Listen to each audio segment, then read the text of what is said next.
Welcome to part 5 of the COVID vaccine review. In this video, we will be looking at side effects in detail. We will also look at some conspiracy theories relating to the vaccine, such as turning into zombies.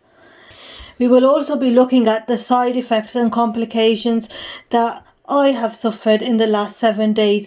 As most of you are aware now that I'm a member of the NHS team, and I weekly review the vaccine that I've had 4 weeks ago. So I had the vaccine 4 weeks ago, and I have been giving weekly videos to let you guys know of how I've been since I've had the vaccine, such as in terms of side effects and complications, if any. Please do see the other parts 1 to 4. So firstly, how I've been throughout the last 7 days is that I've had no symptoms and no complications, which is, great news. So I want to also let you guys know that I do these videos so people who are in line to receive the vaccine, which is hopefully this year, it is going quite fast in terms of them giving out the vaccine, so it'll be around the corner really, so you guys can have an idea of what to expect. So I give these weekly reviews to say how I've been throughout the last week. Have I suffered any side effects? Have I suffered any complications? So you get a realistic view of how it's actually like if you have the COVID vaccine, and you can keep track of, whether you can make that informed decision then whether you want to have the vaccine or probably not. And also, if I do suffer any complication or side effect, I will honestly tell you that in the video, so you're aware, because there are some scary side effects there that people have suffered, and I will go into a little bit of detail on them side effects shortly. So I will start off with what the government says in terms of side effects, what we could get or what we could suffer after having the COVID vaccine. Now, there are different side effects to the different vaccines available. So the UK has approved 3 vaccines currently. So the Pfizer, the Oxford AstraZeneca, and the Moderna. All of these vaccines have their side effects, some more than others, and some have more serious ones than others as well. Different areas have different vaccines. In my next video, what I will do is I will look at all 3 of these vaccines, and I will give you information on the most serious side effects of all 3 vaccines. Okay, so we'll go on to what the government says, that these are the risks of the side effects that you could get from the Pfizer vaccine.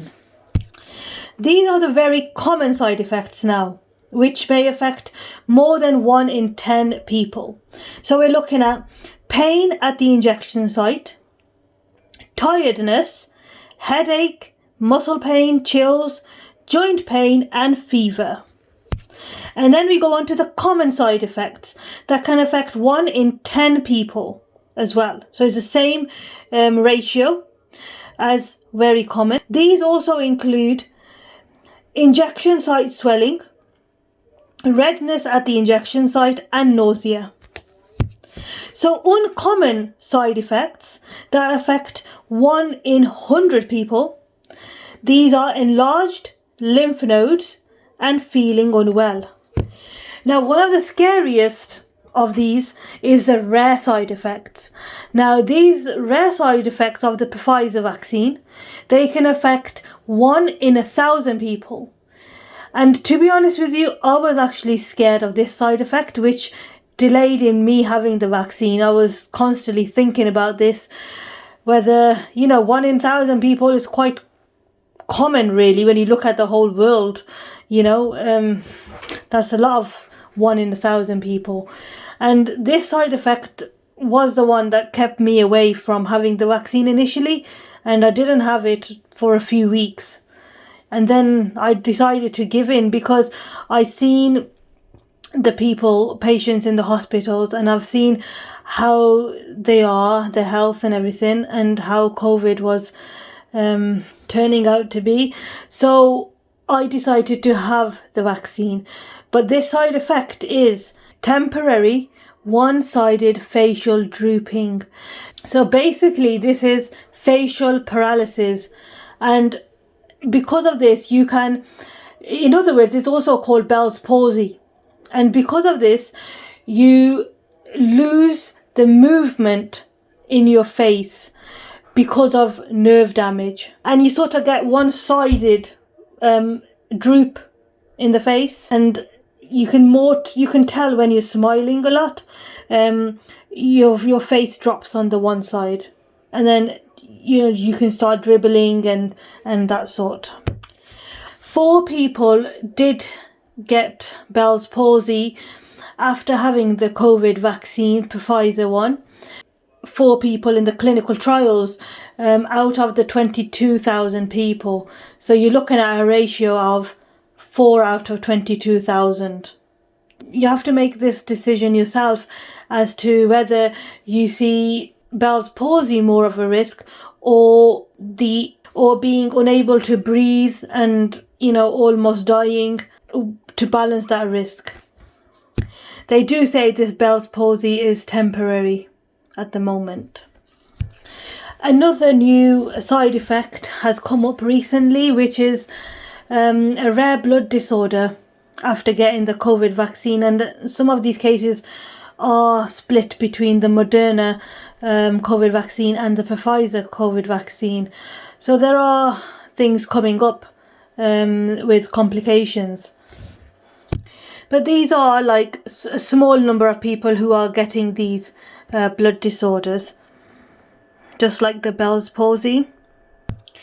Like all vaccines, the COVID vaccine can cause side effects, although not everybody will get side effects. Now, most side effects are mild or moderate and go away within a few days of appearing.